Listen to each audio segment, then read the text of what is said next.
REC ने corporate governance में उत्कृष्टता के लिए गोल्डन पीकॉक अवार्ड 2024 जीता।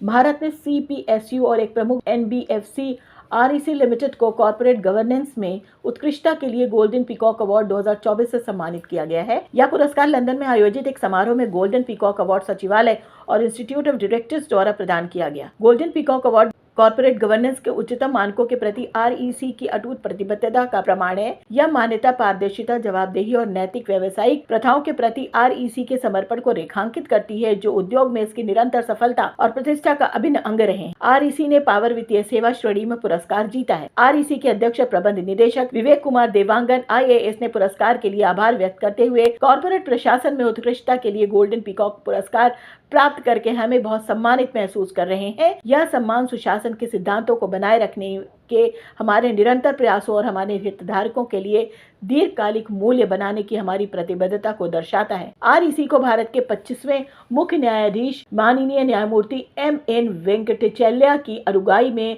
पुरस्कार निर्णायक मंडल द्वारा विजेता घोषित किया गया। निर्णायक मंडल के अन्य सदस्यों में भारत के प्रमुख पूर्व मुख्य न्यायाधीश न्यायमूर्ति यू ललित, प्रोफेसर न्यायाधीश मार्विन ई किंग एससी तथा अन्य शामिल थे। एनटीपीसी की सीवीओ रश्मिता झा को आरईसी लिमिटेड का अतिरिक्त सीवीओ नियुक्त किया गया। आरईसी लिमिटेड में रश्मिता झा को कंपनी के अतिरिक्त मुख्य सतर्कता अधिकारी सीवीओ नियुक्त करने की घोषणा की। सुश्री झा वर्तमान में एनटीपीसी में भी मुख्य सतर्कता अधिकारी के रूप में कार्यरत हैं। उन्हें जून 2024 में 3 साल की प्रारंभिक अवधि के लिए प्रतिनियुक्ति के आधार पर एनटीपीसी में नियुक्त किया गया था।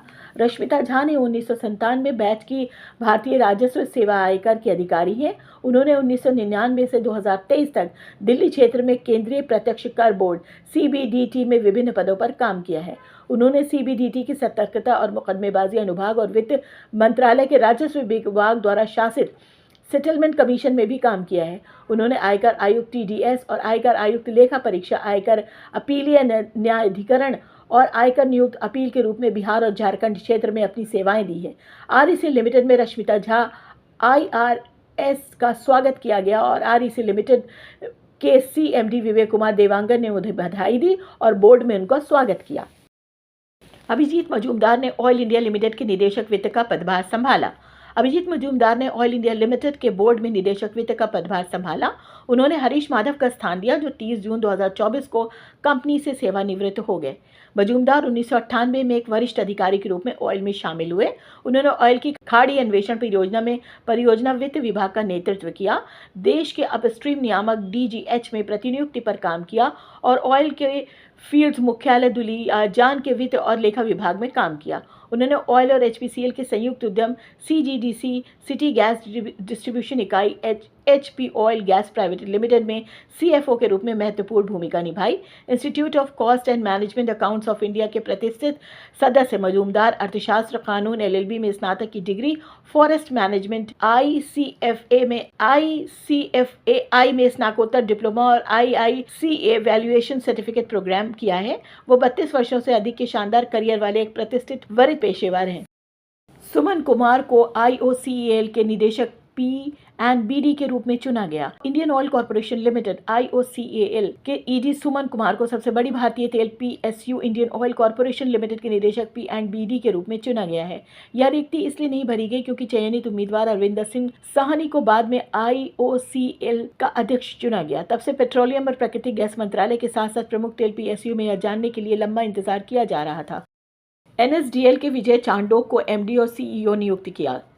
विजय चांडोक को नेशनल सिक्योरिटीज डिपॉजिटरी एनएसडीएल का नया प्रबंध निदेशक एमडी और सीईओ नियुक्त किया गया है। श्री चांडोक संगठन को परिवर्तनकारी चरण में मार्गदर्शन देंगे। उनका प्राथमिक ध्यान बाजार संचालन को बढ़ाने और हितधारकों के लिए सुरक्षित, कुशल और अभिनव समाधान प्रदान करने पर होगा। वे इस भूमिका में लगभग 30 वर्षों का नेतृत्व अनुभव लाते हैं। उनकी विशेषज्ञता कारपोरेट वित्त प्रबंधन, क्रेडिट जोखिम, क्रेडिट विश्लेषण और जोखिम प्रबंधन में है। इससे पहले चांडोक ने आईसीआईसीआई सिक्योरिटीज और आईसीआईसीआई बैंक में प्रमुख पदों पर कार्य किया। उन्होंने वर्ष 2093 में आईसीआईसीआई बैंक के साथ अपनी पेशेवर यात्रा शुरू की। वर्ष 2010 में उन्हें अध्यक्ष की भूमिका में पदोन्नत किया गया और 2016 में उन्होंने बैंक के कार्यकारी निदेशक के रूप में कार्य किया।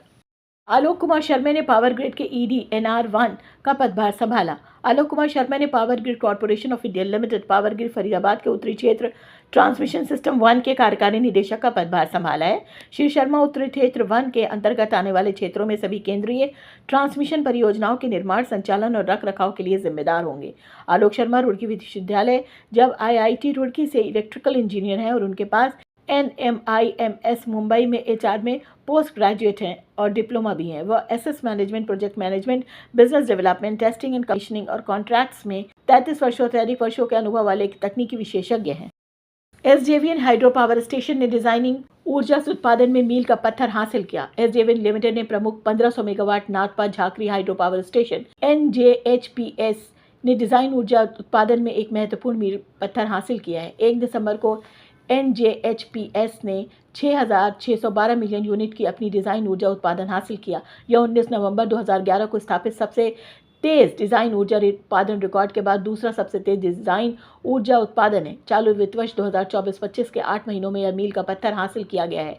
116 दिनों तक 110% प्लांट ओवरलोडिंग के परिणाम स्वरूप पावर स्टेशन 1650 मेगावाट क्षमता पर संचालित होता है। SJVN के अनुसार सतलुज में उच्च गाद के स्तर में भी पावर स्टेशन बिना एक शटडाउन के संचालित होता रहा, जिससे अद्वितीय क्षमता और परिचालन उत्कृष्टता का प्रदर्शन किया। NHPC के CMD RK चौधरी को SJVN लिमिटेड के CMD का अतिरिक्त प्रभार मिला। NHPC के CMD राजकुमार चौधरी को SJVN लिमिटेड के अध्यक्ष प्रबंध निदेशक के पद का अतिरिक्त प्रभार दिया गया है। चौधरी वर्तमान में NHPC के अध्यक्ष प्रबंध निदेशक के रूप में कार्यरत हैं।